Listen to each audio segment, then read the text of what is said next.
Muy bien, muy buenas tardes, jóvenes. Vamos a nuevamente retomar nuestras clases y vamos a continuar avanzando sobre nuestro capítulo de esfuerzos efectivos que venimos desarrollando. Ya, entonces para aquello, nuevamente vamos a irnos a la presentación que veníamos revisando el día de ayer. Vamos a ver.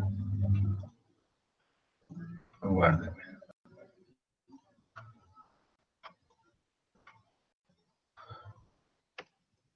Bien, a ver, me confirman por favor si todos estamos observando ya eh, la presentación. Sí, ingeniero. Muchas gracias. Entonces, pues bien, a ver, recordando un poco lo que habíamos hablado el día de ayer, hemos hablado un poco ya de esta transición que hay que llevar, esos conceptos que habíamos visto, hemos revisado, los conceptos de cálculo de esfuerzos efectivos, que nos hemos basado en un modelo de laboratorio para entender esos conceptos, pues debemos trasladarlo, habíamos dicho, ya a casos más reales, donde nosotros vamos a poder realizar la aplicación práctica, ¿verdad? Entonces, en ese sentido, pues habíamos hablado de dos condiciones generalmente que se van a generar como condiciones a corto plazo y las condiciones a largo plazo, ¿verdad? Cada uno, si bien está relacionado de alguna manera con un material específico por sus características que estos tienen, pues no siempre es definitivo aquello. No les había dicho que siempre hay que tratar de ver en algunas condiciones cuándo es conveniente hacer un análisis a largo plazo y cuándo a un análisis a corto plazo. Sin embargo, habíamos indicado que de manera general, pues es buena práctica que nosotros nos familiaricemos con los siguientes términos. Un análisis a largo plazo, pues básicamente va a estar relacionado con las gravas y las arenas, como habíamos indicado por acá. Entonces, eso hay que tratar de memorizarnos. Por otro lado, si tenemos el caso, por ejemplo, de suelos arcillosos, pues entonces deberíamos pensar en realizar un análisis a corto plazo y también a largo plazo, porque vamos a tener ambas condiciones en las arcillas. Ya siempre las condiciones no drenadas inicialmente y finalmente unas condiciones drenadas. ¿Ya? Sin embargo, en las gravas y en las arenas habíamos dicho este efecto no es muy significativo tanto a corto o largo plazo, porque al final vamos a notar que básicamente son iguales o se dan en las mismas condiciones. Bien, entonces bajo estos términos iniciales que acabamos de colocar, pues vamos a revisar justamente el modelo mecánico, ya un modelo mecánico que pues va a simular este comportamiento inicialmente en suelos arcillosos. ¿Ya? Entonces, en este caso nos vamos a abocar inicialmente a este tipo de suelos y vamos a ver qué ocurre o qué es lo que pasaría en este material cuando nosotros aplicamos una carga externa a nuestro material. Para aquello, pues vamos a referirnos inicialmente a esta imagen de acá. Eso sí hay que decir, hay que aclarar, hay que tratar de entender estas imágenes que vamos a ir viendo, ¿ya? ¿Qué es lo que nos presenta en esta imagen de acá? Pues nos presenta un modelo, como dice, un modelo mecánico, que está constituido por un recipiente, en este caso, observen, este es el recipiente, que está conectado con una especie de un piezómetro, ¿verdad? Tiene la conexión de un piezómetro en un punto, con la intención simplemente de medir cuál será el cambio que me va a generar en la presión del agua. ¿Ya? Entonces, ese es el objeto de este piezómetro instalado acá.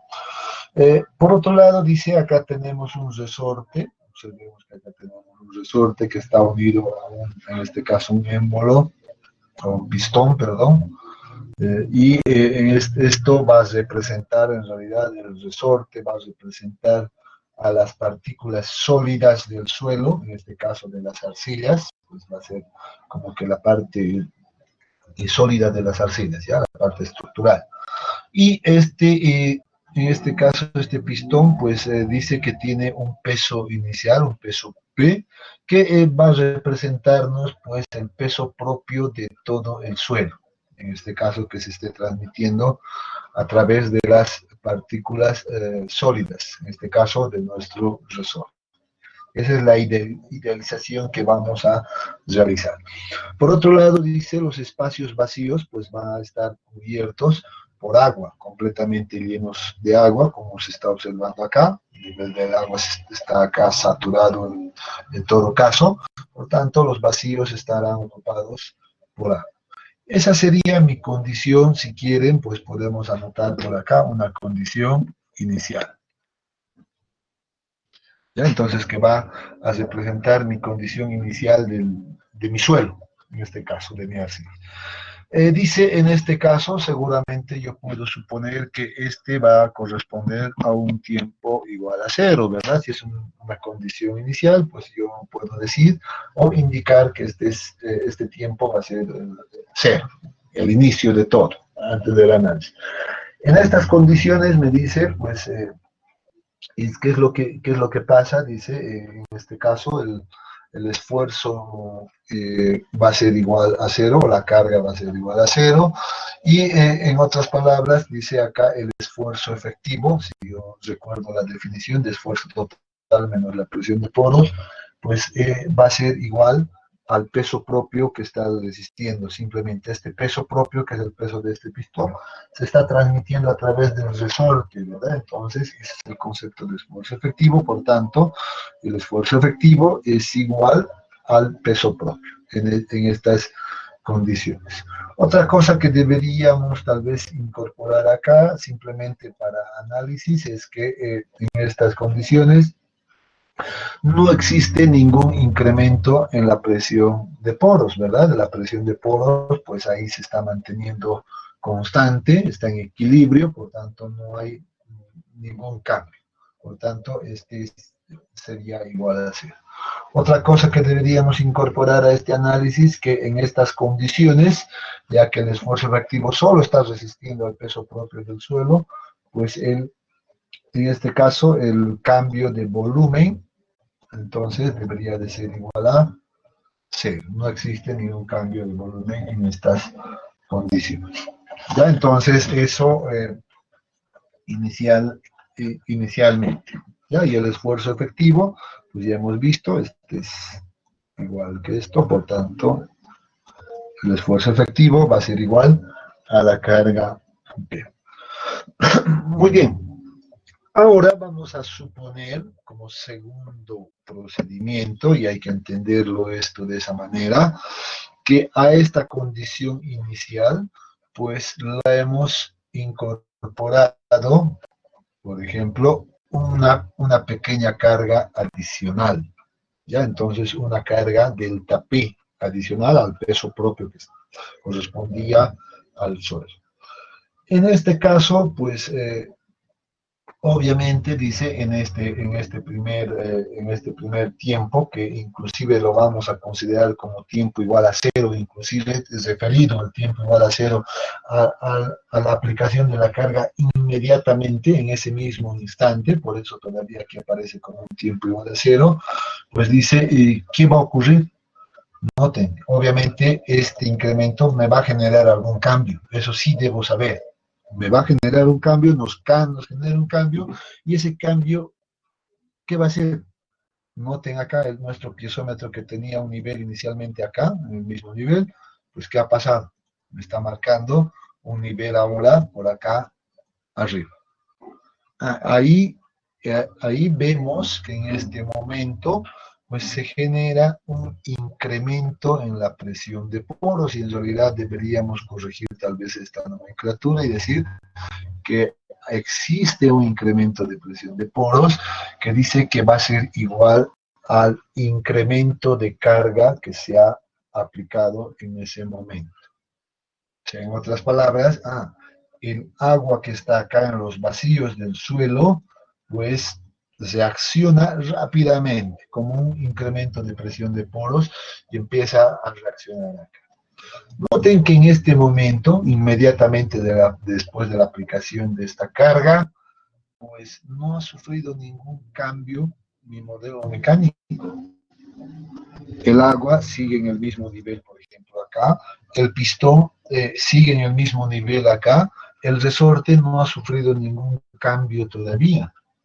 El único cambio que observamos, pues, es esto, que sería igual a la generación de un incremento en la presión de poros. Si no ha sufrido ningún cambio adicional, pues vamos a decir que el esfuerzo efectivo, por ejemplo, acá, en este punto, que va a ser igual al peso propio simplemente, ¿verdad? Entonces, en otras palabras, nuevamente, no hay ningún cambio de volumen. Si el esfuerzo efectivo se ha mantenido igual que en este caso, pues entonces no hay ningún cambio. Sabemos que el esfuerzo efectivo es el que controla los cambios volumétricos, cambios de formaciones, etcétera. Por tanto, esto igual a cero. El único cambio acá, notemos que se tiene esto. Y esta condición, en realidad, esta configuración que estamos viendo acá, pues es conocida como la condición a corto plazo. Entonces acá vamos a decir corto plazo. Ya, entonces esta configuración pues es la condición a corto plazo. O sea, notemos que cuando vamos a tener un suelo arcilloso, le aplicamos una carga adicional, un incremento, muchos cambios no ocurren, solamente este cambio que hemos marcado. Mucho cuidado con esto, hay que recordar esto en suelos arcillosos. Esto va a pasar en la realidad. Tanto, lo vamos a marcar con un asterisco acá como indicando que esto es importante, ¿ya? En una condición a corto plazo. ¿Qué va a ocurrir ahora a medida que vaya pasando el tiempo?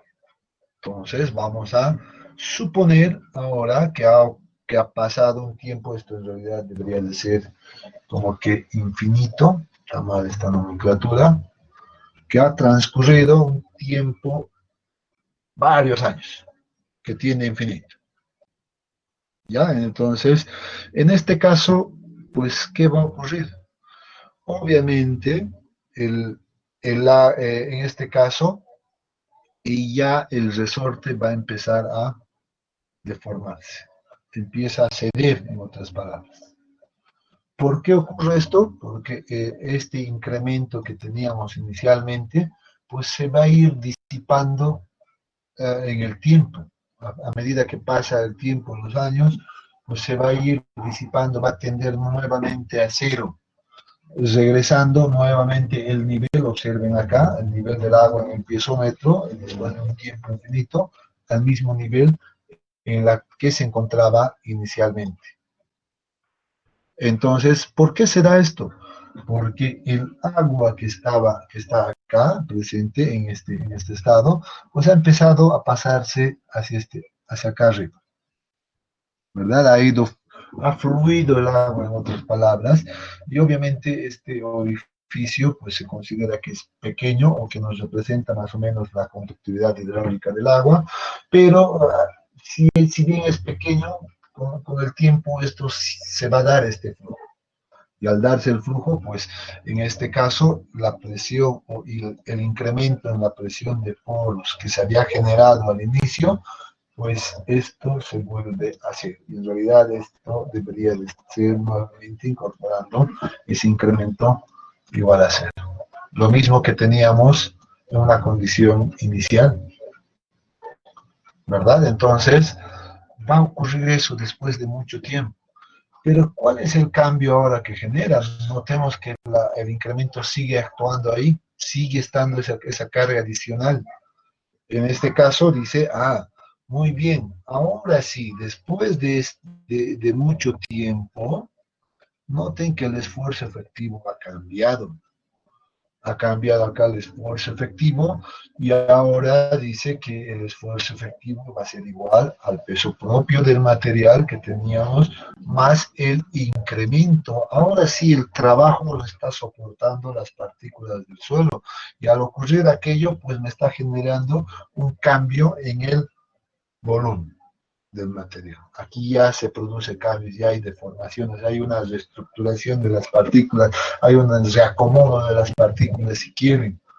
Entonces ya el esfuerzo efectivo ha sufrido un incremento después de mucho tiempo.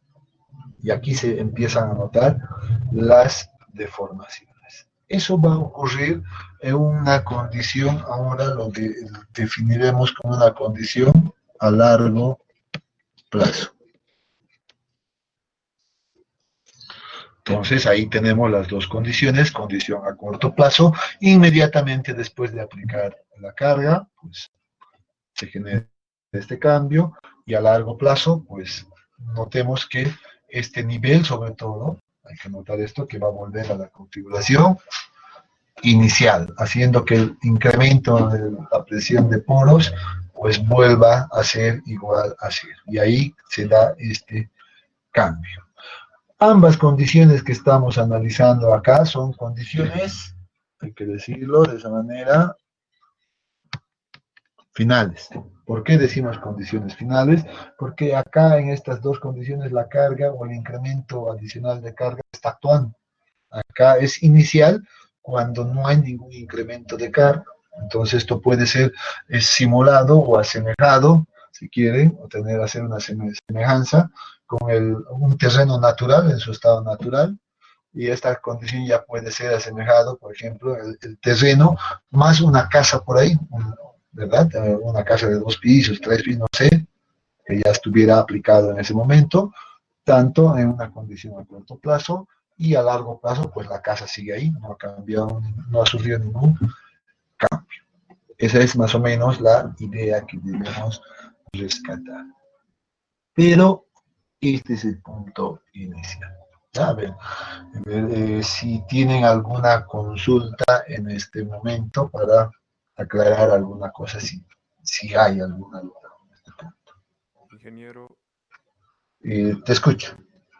en la condición a largo plazo, que el nivel freático haya vuelto a su origen original, quiere decir que ha habido una nueva reestructuración de las partículas, ¿verdad? Claro, en realidad acá en esta condición subió el nivel del agua. ¿Por qué? Porque las partículas no han sufrido ningún cambio. ¿Y quién resiste esta carga adicional? Pues es el agua. Por eso se genera un incremento en la presión de poros. El agua está resistiendo, por eso decimos este incremento es igual al incremento de carga. Y a largo plazo, pues ¿qué pasa? El agua va a empezar a fluir seguramente muy lentamente al tratarse de un suelo arcilloso, ¿verdad? Porque la permeabilidad es muy pequeña, pero se va a dar ese flujo poco tiempo a través de los años. Esto puede ser, no sé, meses, años, 10 años, 20, 30 años, no sé, inclusive. Hay suelos a veces muy especiales. ¿Qué pasa? Se ha dado el flujo y al darse el flujo, pues va a ir bajando este incremento de presión de poros hasta que en un punto va a llegar a ser igual a cero. Se va a llegar a la misma configuración acá. En ese momento, ¿qué está haciendo? Pues se le está trabajando. Si bien el agua estaba resistiendo de alguna manera este incremento de carga, pues le está pasando ese trabajo ahora al esfuerzo efectivo. Y efectivamente sí se está dando un reacomodo de las partículas. Están reorganizando las partículas, se han reacomodado, pero debido a ese reacomodo se está produciendo las deformaciones o los cambios. Cambio de volumen. Cambio de volumen, ahí se da. Muy bien. Perfecto, Inge. Voy a dar una recomendación en este punto. Cuando tenemos alguna obra, algún trabajo donde notemos que es un suelo arcilloso, pues debe prenderse un foquito por acá, debe prenderse nuestro sistema de alerta, ¿ya? Justamente por este caso, por estas condiciones, ¿ya? Y que después debemos saber que en el tiempo pues va a llegar a estas condiciones. Les doy simplemente un ejemplo, ¿ya? Vamos a hablar de un ejemplo clásico que debemos entender. ¿Cuál es el ejemplo que quiero dar? Vamos a suponer que tenemos nuestra casita o nuestra estructura que ya les había dicho. Vamos a tener una estructura de ahí, no sé, vamos a poner 2, 3 niveles, 4 niveles, etcétera, que está en un suelo arcilloso. Estamos hablando de un suelo arcilloso. ¿Qué pasa generalmente con estas estructuras? Pues muy bien, cuando algunos, la verdad debo decir, algunos profesionales no consideran este efecto, pues dicen, pues hacemos los cálculos acá y vamos a determinar la resistencia de este suelo arcilloso y hemos calculado que esto se ha deformado de esta manera. Y han hecho los cálculos, han determinado el asentamiento que se va a producir en esta estructura. Muy bien. Sin embargo, dicen, pues probablemente algunos no hacen este análisis acá, sino que pasan directamente a hacer este análisis a largo plazo y están como que saltando este efecto, ¿verdad? ¿Qué es lo que ocurre inicialmente? Ya hemos visto, al inicio el agua que está presente en los poros acá está resistiendo casi la totalidad del peso de la estructura. Eso hemos dicho acá en nuestro modelo, ¿verdad? Entonces no hay cambios, observen, no hay deformaciones todavía a corto plazo. Y entonces dice, muy bien, el cliente viene, ya concluye la construcción de la estructura, ya lo empiezan a amoblar, lo empiezan a cargar de todo el peso y todo, y están viviendo tranquilamente. Pasan 2 años, 3 años, 4 años, en algún ejemplo que yo tengo, ya después de 8 años han empezado a notar los cambios. ¿Qué ha pasado después de los 8 años? Han empezado a notar acá ciertas deformaciones, ciertas rajaduras en la estructura en distintos lugares. Empieza después de 8 años, así, pónganse esa idea.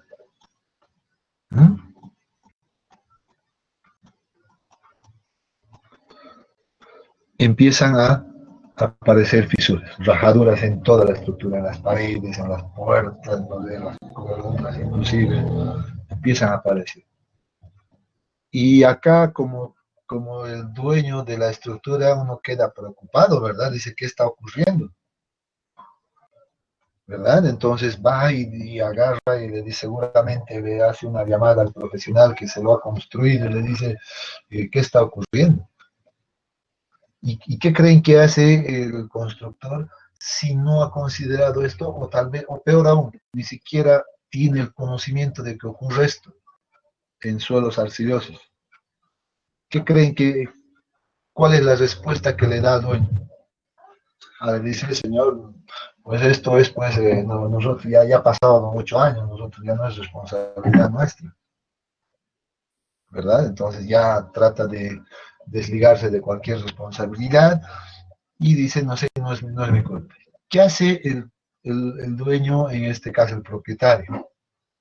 Pucha, se va a alarmar, va a pedir ayuda, va a decir, si ve que además a medida que pasa el tiempo, esto va creciendo, ¿verdad? Entonces, pues ahí entra, digamos, ya el análisis que debería de haberse realizado, hacen los análisis, los estudios correspondientes, hacen la verificación y pues llegan a la conclusión de que estos asentamientos pues habían sido, en realidad los asentamientos se dividen, a eso simplemente para adelantarlos a muchos que no tienen todavía ya un poco de idea. El tema de asentamientos es un tema de la siguiente asignatura, mecánica de suelos 2, pero simplemente para tener una idea y explicar este ejemplo que estoy tocando, voy a decir que los asentamientos generalmente se dividen en 3 componentes.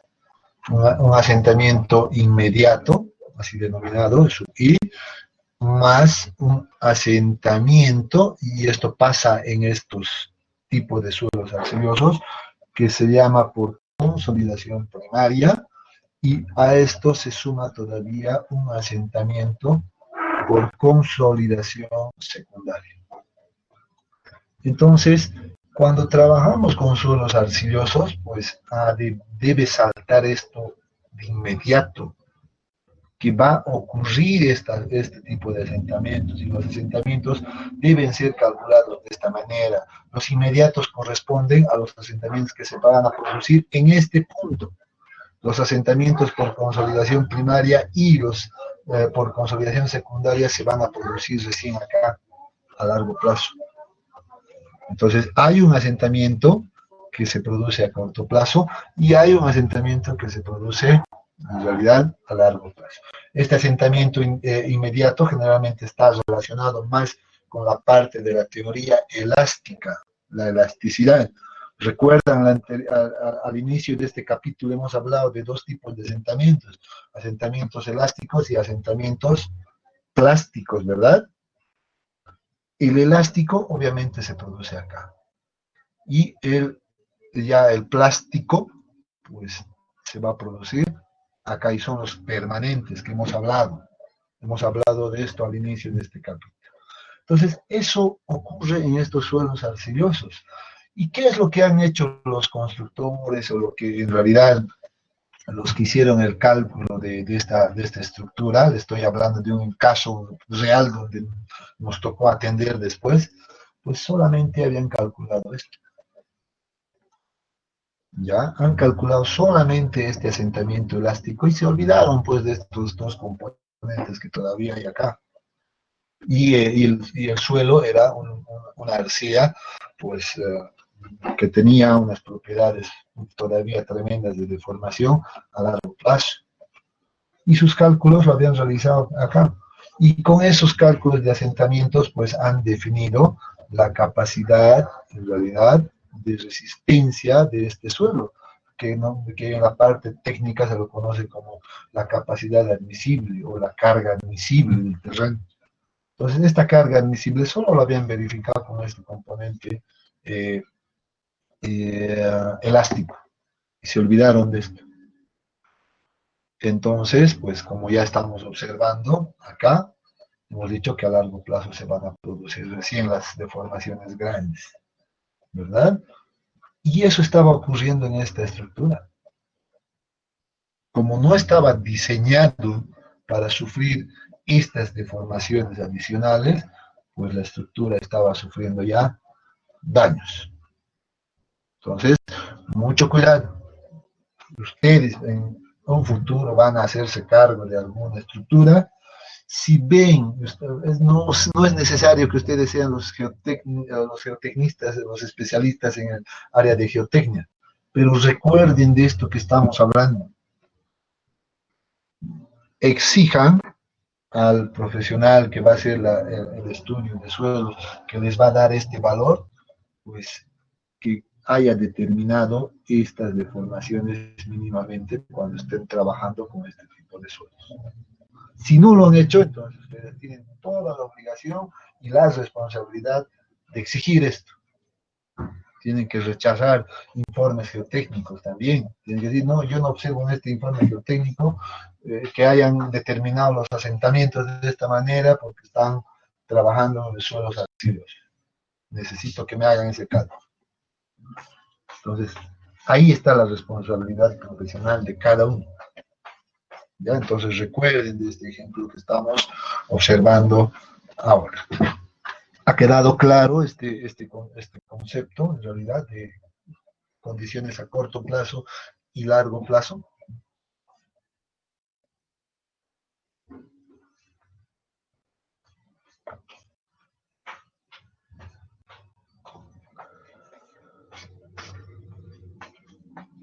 Sí, ingeniero.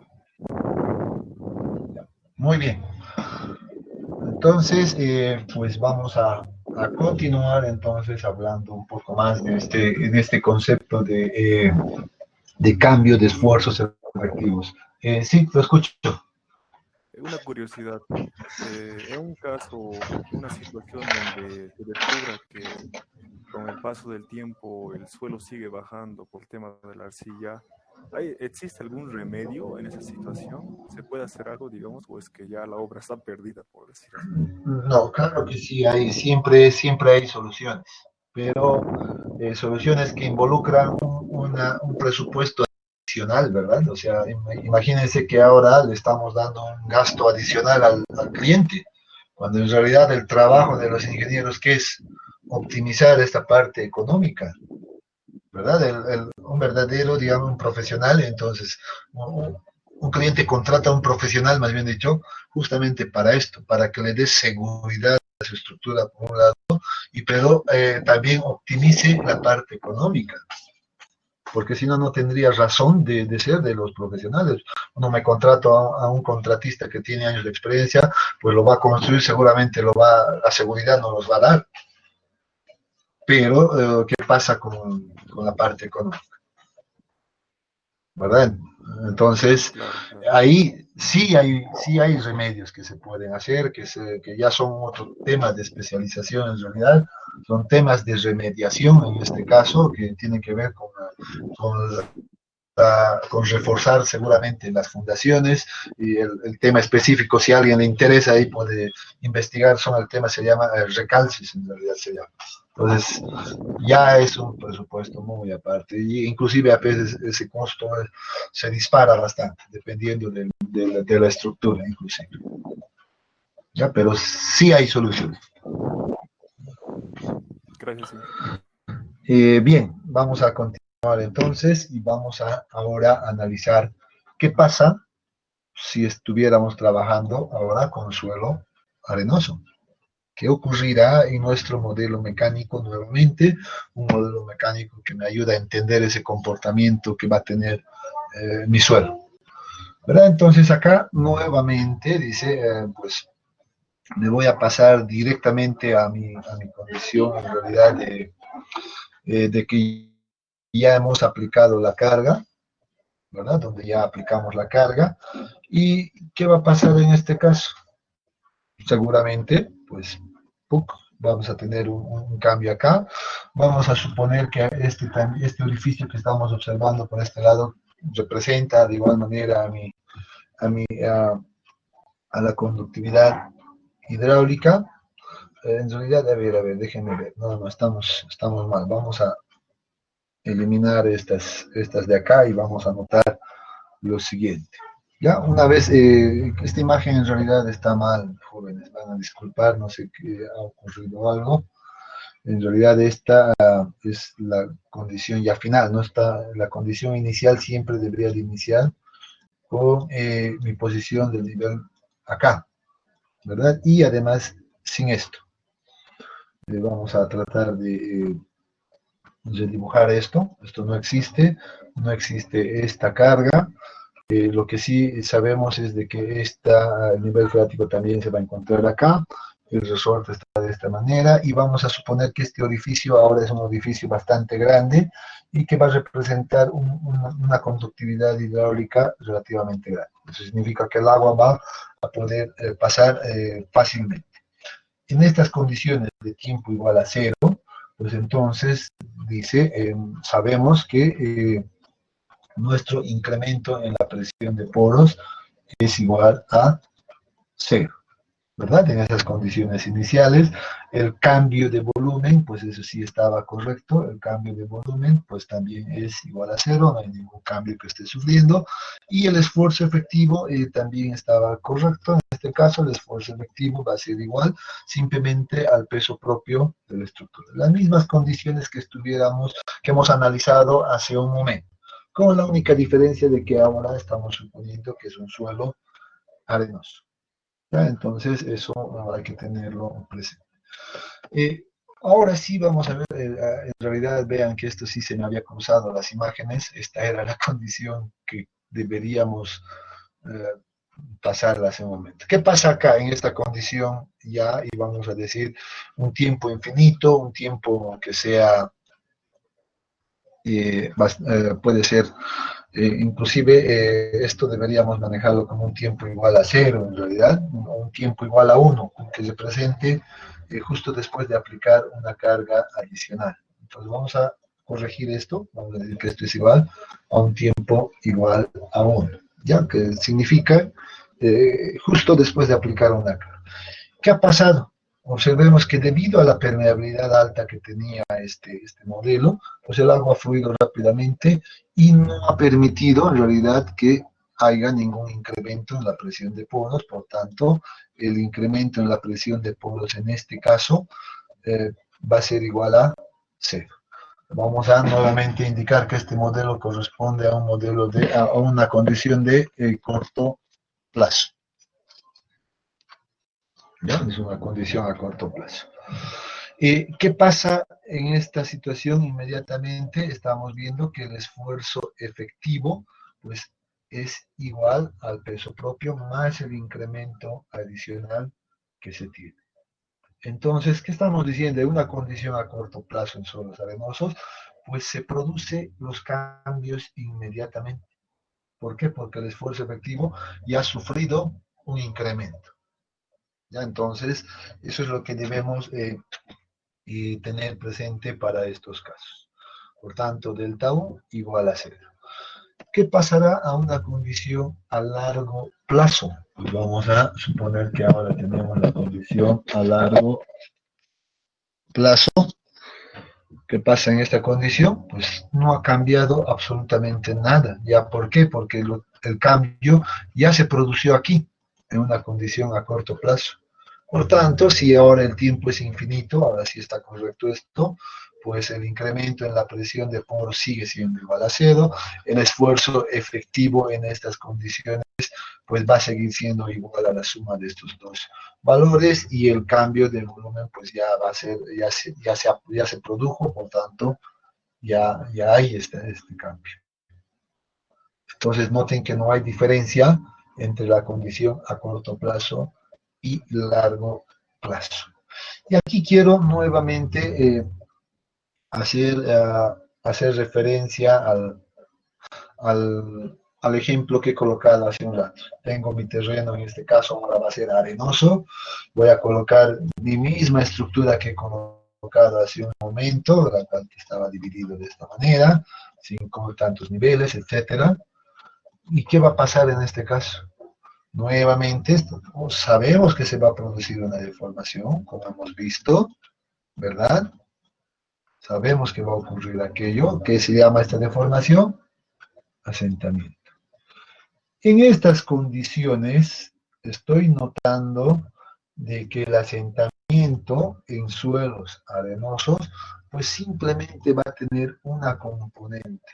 Acá, esa es la diferencia principal, va a tener simplemente un componente de asentamiento inmediato. No se presenta el asentamiento por consolidación primaria, mucho menos la secundaria.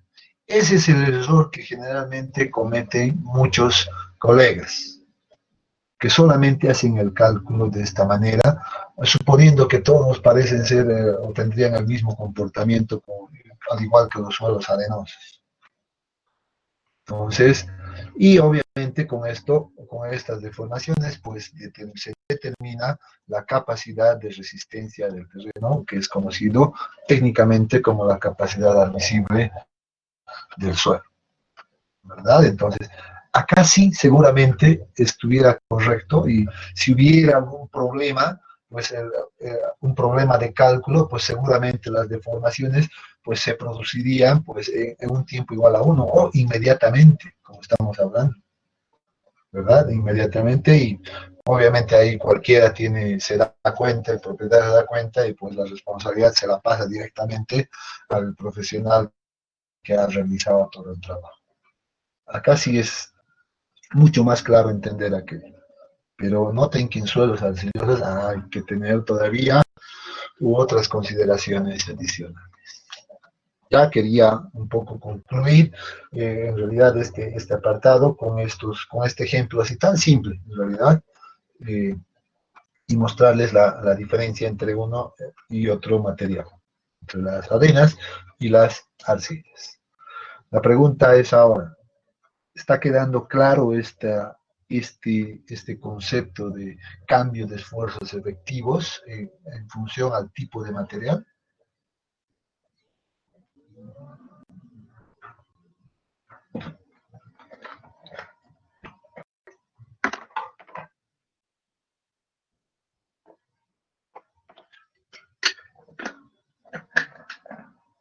¿Qué se dice en la práctica? Pues el silencio otorga, ¿verdad? Entonces, supongo que todo está quedando claro y pues vamos a continuar entonces.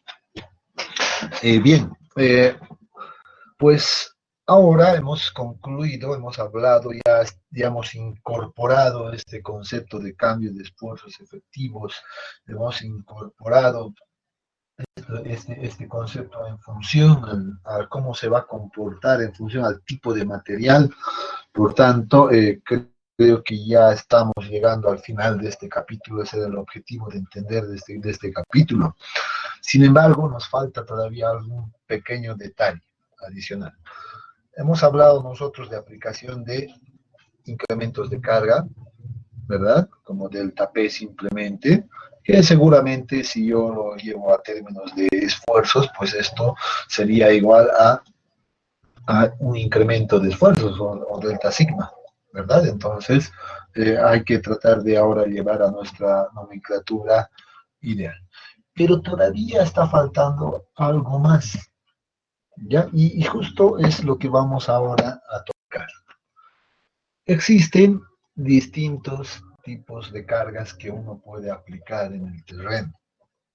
¿Ya? Entonces, entre los que más se diferencian, pues vamos a apuntar dos tipos de cargas inicialmente. Y vamos a decir, pues el primer tipo que vamos a anotarnos por acá va a corresponder a una carga, en este caso la vamos a anotar, la carga, perdón, estamos mal, vamos a venirnos por este lado.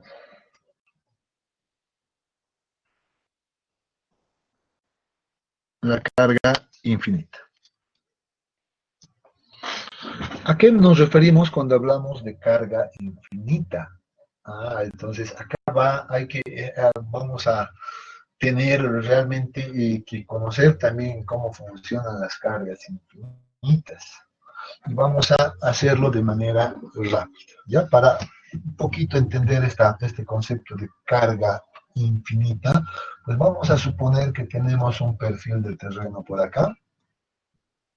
Y para hacerlo simple, pues vamos a hacer que es uniforme, de esta manera, o mejor, pongámosle dos estratos por ahí. Ya que tenga nuevamente nuestra nomenclatura que hemos dicho, H1, H2, que estamos manejando como nuestro modelo de laboratorio.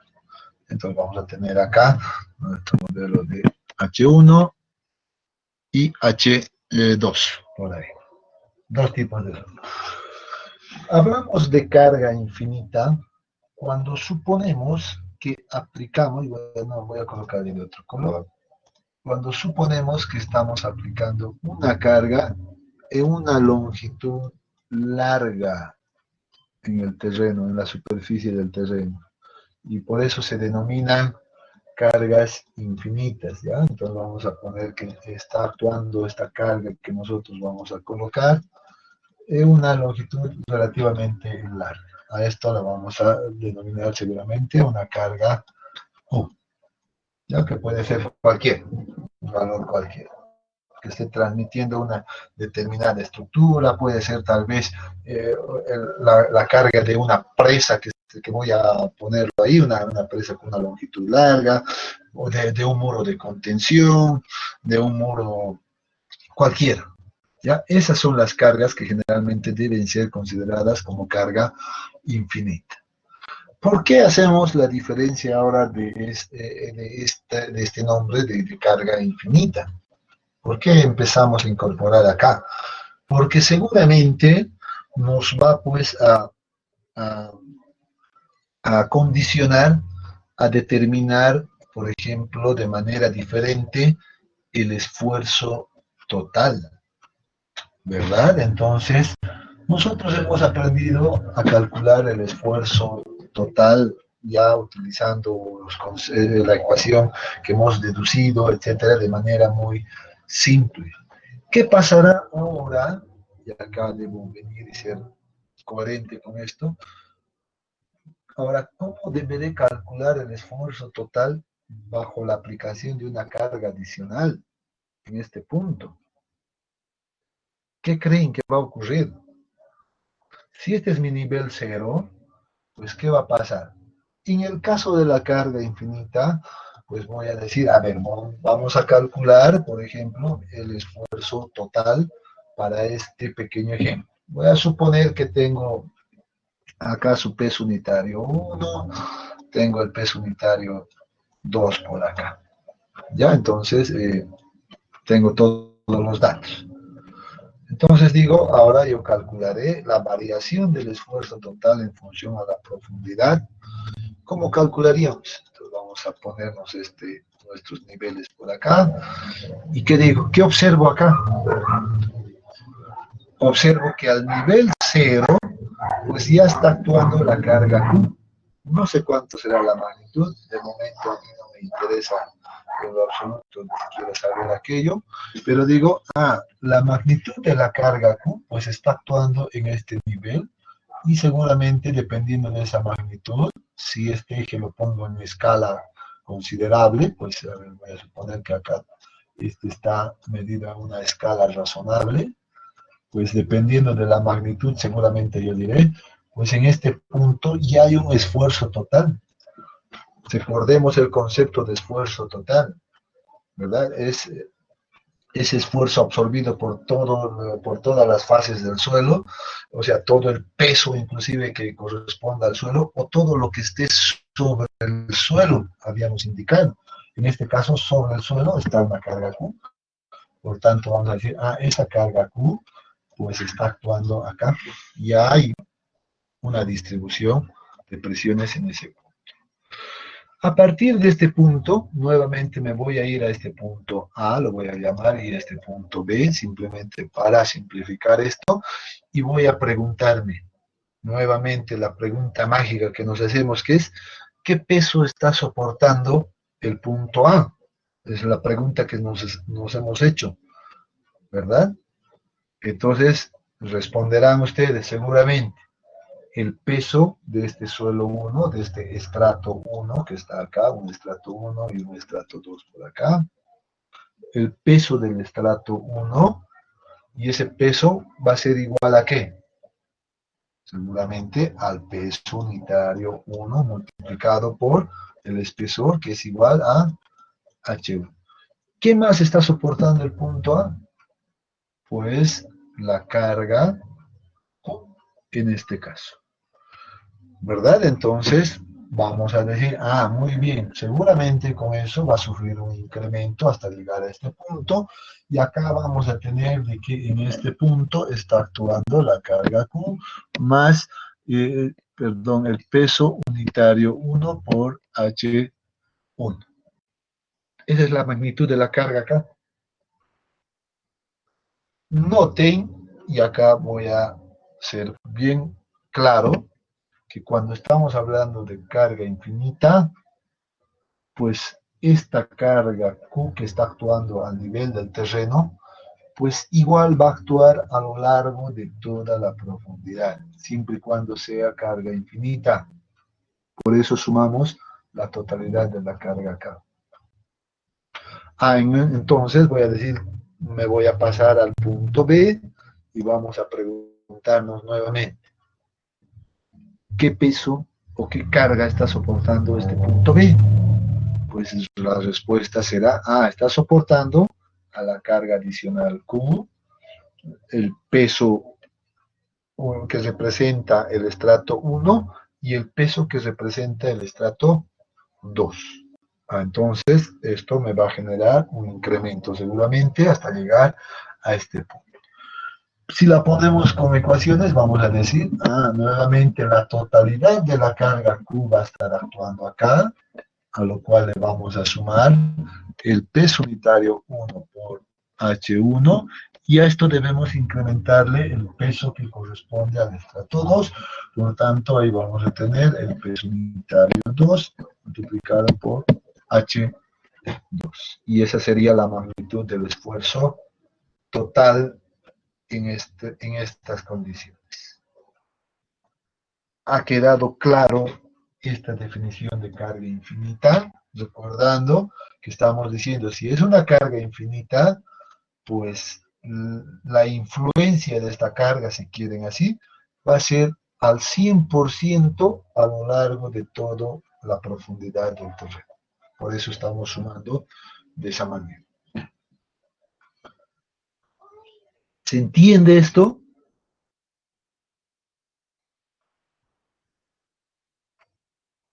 Sí, ha quedado claro. Muy bien. Notemos que solamente aquí va a sufrir el cambio en el cálculo del esfuerzo total. Si quiero determinar la presión de poros, pues recuerdo que la presión de poros es igual a ¿qué? Altura piezométrica por el peso unitario del agua. Por tanto, ya hemos dicho, el cálculo de la presión de poros es independiente de las cargas o del suelo, etcétera, no me interesa, ¿verdad?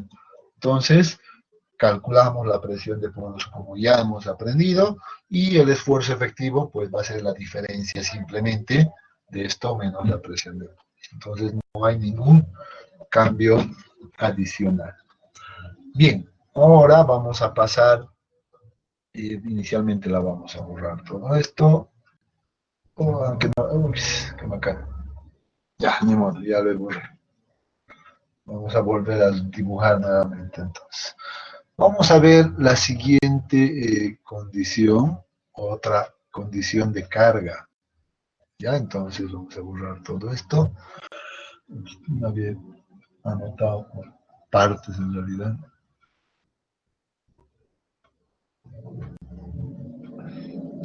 Mi almohadilla no es tan efectiva como el pizarrón real. Me genera más complicaciones. Bien, ahora pues vamos a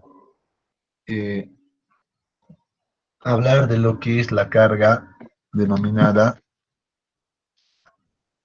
la carga finita. Bueno, el nombre creo que nos aclara rápidamente a qué nos referimos. Pues esto se refiere a que se está aplicando una carga en un espacio determinado, simplemente. Que tal vez es el caso un poco más general que siempre vamos a analizar. Ya para aquello nuevamente como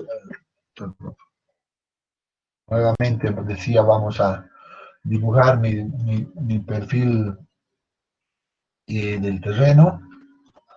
Entonces vamos a anotar por acá, voy a tener, por ejemplo, mi perfil ahí tenía dos estratos, de esa manera, que correspondían al estrato 1, al estrato 2, y decíamos que este era igual a H1 y este H2. De igual manera tenemos conocidos sus pesos unitarios, peso unitario 1 y peso unitario 2, respectivamente. Ya, entonces, nuevamente acá tenemos nuestro perfil del terreno bastante simple, simplemente para entender estos conceptos de carga finita. Pues ahora vamos a suponer que vamos a incorporar en este terreno simplemente un tanque de agua. Vamos a suponer que es un silo, ya un tanque de almacenamiento que seguramente pues, va a estar asentándose o va a estar aplicado simplemente en un determinado espacio del terreno. Ya la distancia entonces no es considerable, por tanto este tanque está actuando de esa manera. A este tipo de cargas pues se las conoce como cargas finitas. Puede ser un tanque, en este caso en el ejemplo, puede ser una fundación aislada, puede ser una zapata aislada, una losa de fundación, etcétera, lo que nosotros veamos conveniente. Esas son las cargas denominadas finitas. ¿Ya? Entonces, se dice que en este caso, pues esta carga está actuando simplemente a lo largo de una determinada base, ¿verdad? Entonces acá tenemos la base, de esa manera, donde está actuando esta carga. Entonces te está transmitiendo todo su peso en ese sentido, y seguramente la carga que va a transmitir este elemento, pues vamos a denotarlo igual nuevamente como una carga Q, en este caso. ¿Qué va a ocurrir en esta configuración? Si alguien recuerda, seguramente hemos hablado ya de esto, en estas condiciones se dice que la carga pues me va a generar una especie de, ¿qué hemos dicho? Una especie de bulbo de presiones, ¿verdad? Una zona de presiones que pues seguramente la podemos dibujar de esta manera. Puch, me salió horrible. Voy a borrar aquello. Vamos a borrar esto. Ya, muy bien. Entonces, se genera una especie de bulbo de presiones, ¿verdad? Entonces, ¿qué significa esto? Ahora sí, para el caso de determinar nuestro esfuerzo total nuevamente. ¿Qué significa esto? Pues significa que en toda esta zona, en realidad en esta zona, pues está afectando esta carga, solamente en toda esta zona. Ya no es, además no es constante como en el caso de las cargas infinitas, que es constante a lo largo de la profundidad como hemos indicado, sino que solamente acá, y además de manera gradual.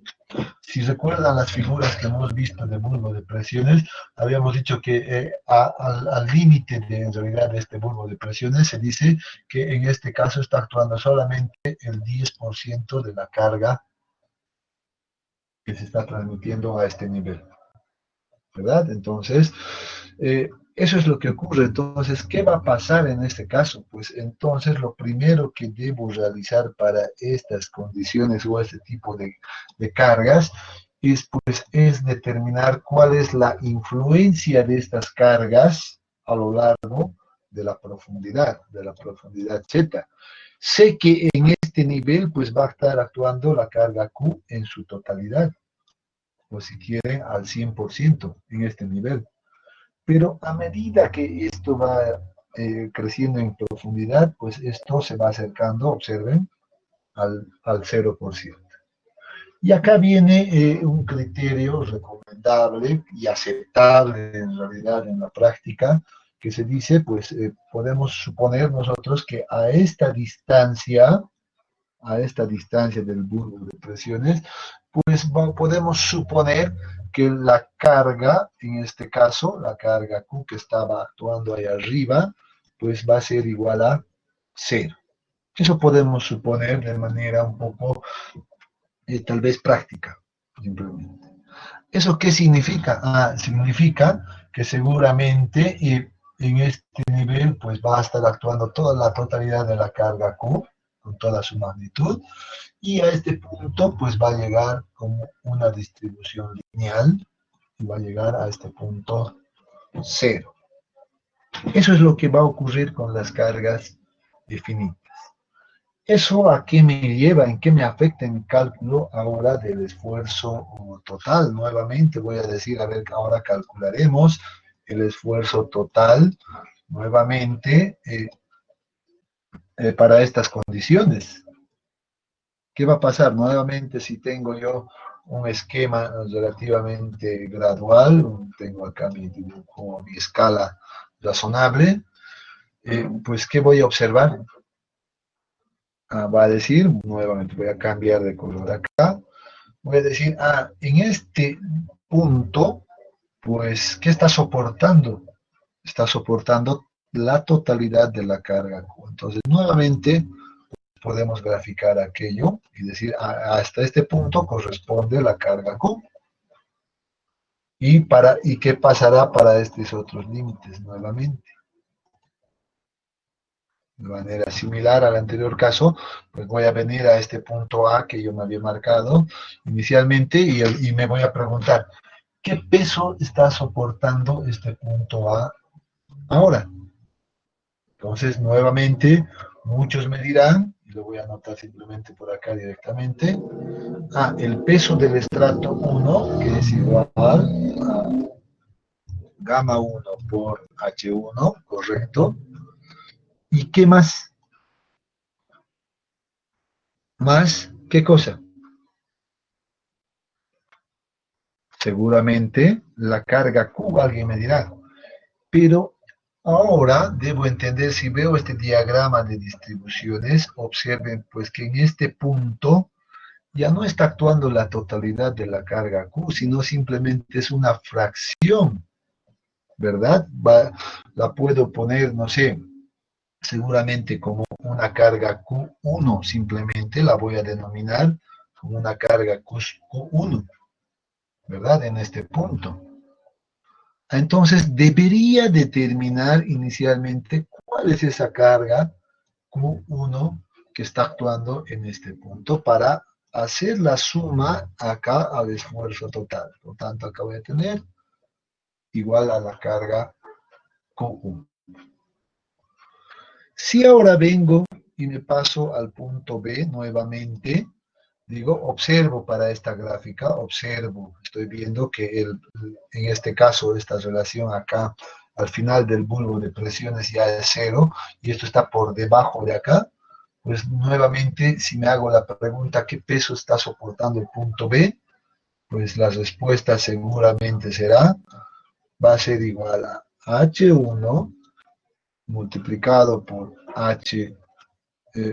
gamma 1 por H1 más el peso del estrato 2, que será igual a gamma 2 multiplicado por H2.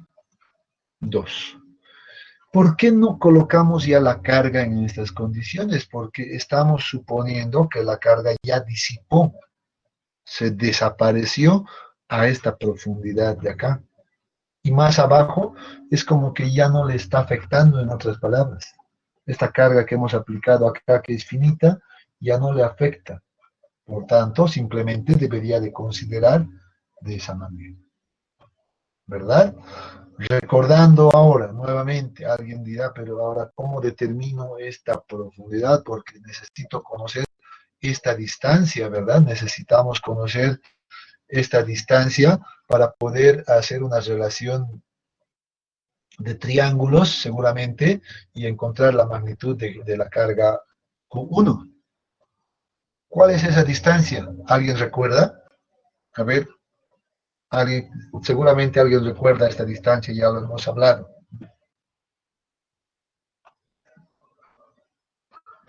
Profundidad del estrato. Sí, pero ¿cuánto es esa magnitud? Queremos saber ahora en magnitud, porque si no conocemos esta magnitud, pues no vamos a poder encontrar esta carga U, ¿verdad? ¿Cuál será su magnitud de esto? El doble de la base de la carga. Ajá, muy bien, ahí está. Habíamos dicho que para casos prácticos, pues la referencia es esta dimensión B, esta base B, y por tanto este bulbo de presiones se va a dar a una distancia, habíamos dicho de manera práctica, a una distancia de 2 veces B. Si conocemos la base, pues entonces vamos a poder conocer esta distancia y ahora sí vamos a tener una relación de triángulos para poder encontrar esta carga Q1, ¿verdad? Entonces eso queda claro. Aunque yo había indicado, y les recuerdo, que lo he hecho en la bibliografía, se observa de que para zapatas cuadradas, pues 2 veces B es aceptable, para zapatas rectangulares, se debería de utilizar otra ecuación, y para zapatas continuas o corridas, pues deberíamos de utilizar otra ecuación, ¿verdad? Sin embargo, no nos vamos a complicar la vida en este punto y vamos a todos a aceptar que esto es lo que ocurre. A la profundidad de 2 veces B se va a disipar la carga.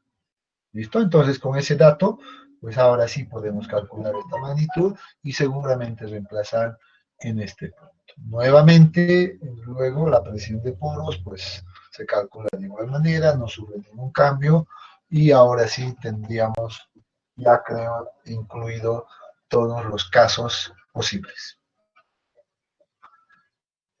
Si tenemos alguna pregunta hasta acá.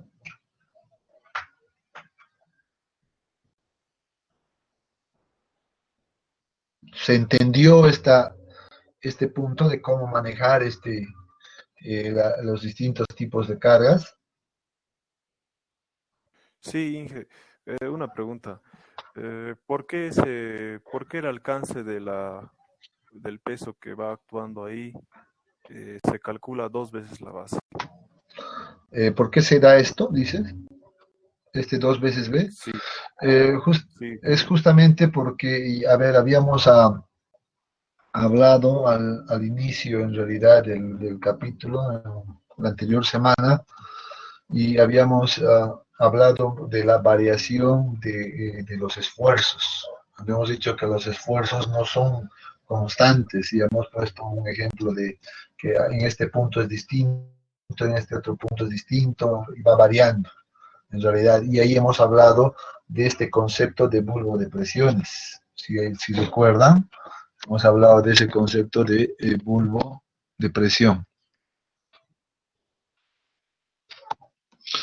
¿verdad? Y habíamos dicho que este bulbo de presión, toda carga que apliquemos en el terreno, y sea de este tipo, pues me va a generar una zona tensional, así como esta que estoy remarcando ahora. Y hemos dicho que en toda esta zona, pues me va a generar cambios, me va a generar deformaciones, me va a generar todos esos cambios. Acá en esta zona se genera. Y eso se da, obviamente, ya según estudios inclusive que ya podemos revisar, eso se ha verificado que a una profundidad de 2 veces B, dependiendo del tamaño de la fundación, pues se va a producir o va a actuar la carga en un 10% más o menos. Lo hemos visto en la gráfica. Si me permiten, después de salirme de acá, puedo volverles a mostrar en realidad aquello. Y seguro que eso depende en realidad de las dimensiones. Ya, entonces hay que manejar de esa manera. Ya, entonces el concepto o la respuesta está en el bulbo de presiones. gracias, Inge. Bien, entonces si no hay más consultas, pues sugiero que quedemos por acá. Ya mañana vamos a ir continuando un poco más, vamos a hablar al respecto de este tipo de casos. Ya, entonces, si me da tiempo, a ver, voy a regresar rápidamente a esto que te decía y acá está, justamente. Todavía pueden observar la presentación, ¿verdad? Eh, Sí, sí, sí. y es el concepto de bulbo de presiones que les indicaba. Esto ya lo hemos hablado anteriormente y noten acá lo que nos dice. Si yo tengo una fundación pequeñita, pues la zona tensional se va a generar de esta manera. Si tengo una fundación mucho más grande, pues noten que esto va a ocurrir. Es mucho más grande. En todas habíamos marcado como una profundidad de 2 veces B. Sin embargo, habíamos hecho todavía este apunte, hemos dicho que sí, dependiendo de la forma de la fundación, alguna bibliografía todavía nos recomienda calcular esta profundidad de esta manera. Pero sin embargo, para casos prácticos, estamos diciendo, pues vamos a quedarnos con este concepto. Noten que en ambos casos, observen acá, que dice que la tensión o el nivel de tensión es a este límite, pues es del 10% de la carga que se está aplicando. Es lo que acabo de indicar también hace un momento. ¿Ya? Entonces, simplemente para concluir con este concepto. Pues entonces vamos a quedar acá. El día de mañana continuamos. ¿Listo?